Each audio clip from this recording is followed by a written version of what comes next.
Hello दोस्तों, आज हम राजा विक्रमादित्य और प्रेत आत्मा की कहानी को आपके सामने लेकर आए हैं। यह कहानी राजा विक्रमादित्य की वीरता और अडिग साहस का अद्भुत उदाहरण है, लेकिन इस बार उनका सामना एक ऐसी अज्ञात शक्ति से हुआ जो रहस्यमयी और अत्यंत खतरनाक थी।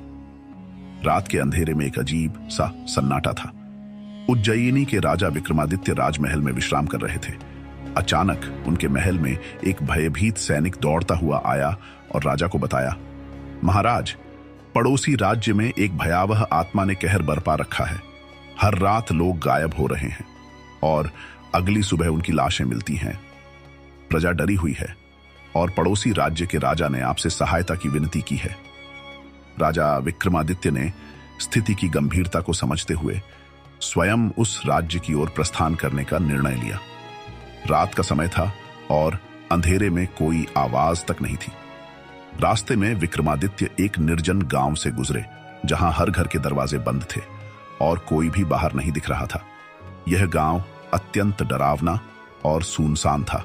राजा ने देखा कि हर घर के बाहर राख से बने हुए अजीबो गरीब निशान बने हुए थे। विक्रमादित्य ने अपने रक्षकों से कहा, यह जगह अवश्य ही किसी रहस्य को छुपाए हुए है। उन्होंने ध्यानपूर्वक निशानों का निरीक्षण किया और समझ गए कि ये निशान किसी तांत्रिक क्रिया का हिस्सा है। राजा ने साहसपूर्वक गांव के अंदर जाने का निश्चय किया।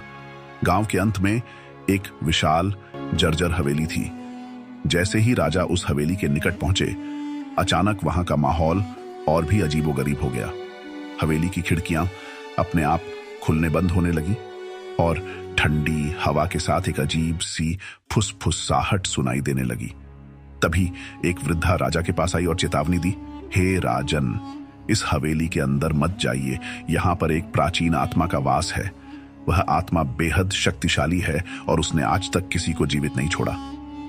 लेकिन राजा विक्रमादित्य किसी भी रहस्य और खतरे से पीछे हटने वाले नहीं थे।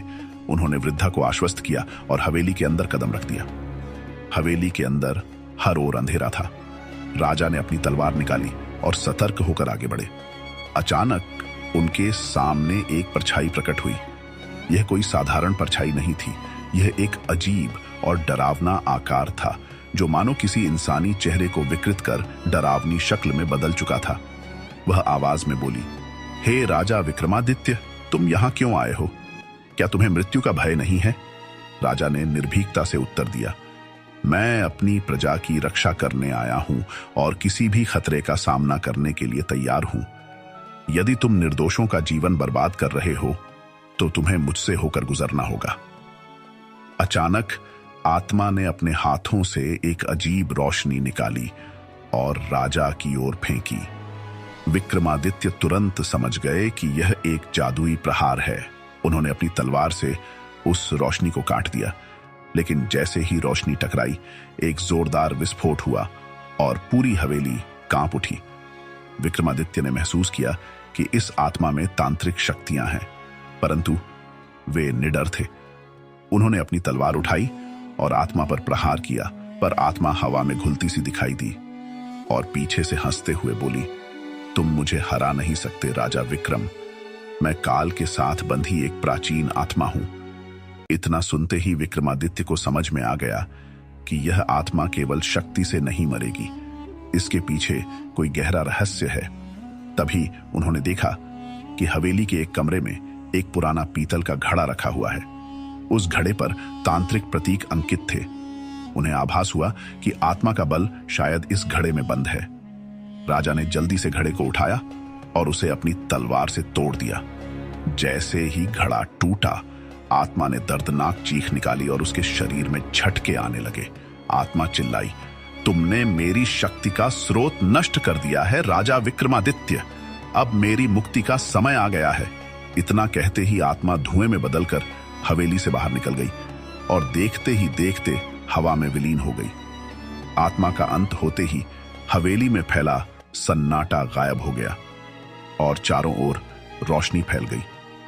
विक्रमादित्य ने गांव के लोगों को इसकी सूचना दी और अगले दिन उन्हें राज्य में सम्मानपूर्वक वापस लाया गया। राजा विक्रमादित्य की इस बहादुरी की कहानी सुनकर हर कोई उनके साहस और वीरता का गुणगान करने लगा।